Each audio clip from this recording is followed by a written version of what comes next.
patterns affecting the southern Great Lakes and Ohio Valley region. Unseasonably hot temperatures persist through the rest of the week. Storm coverage will be more limited, but will linger the next couple of days.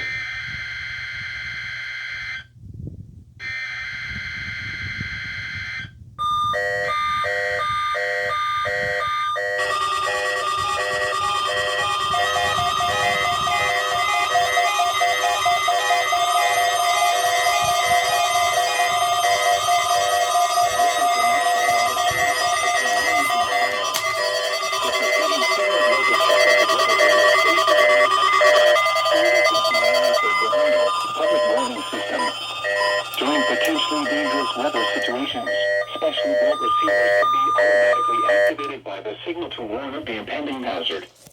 Tests of the signal and receiver's performance are normally conducted by the National Weather Service between 11 a.m. and noon each Wednesday. If there is a threat of severe weather, the test will be postponed to the next available good weather day.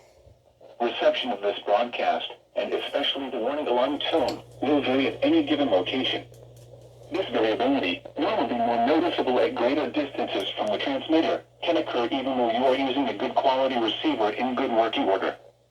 The warning alarm tone will be activated for hazardous watches and warnings for the following counties in Ohio: Butler, Champaign, Clark, Clinton, Darke, Greene, Logan, Miami, Montgomery, Preble, Shelby, and Warren. And in Indiana, Fayette, Union, and Wayne.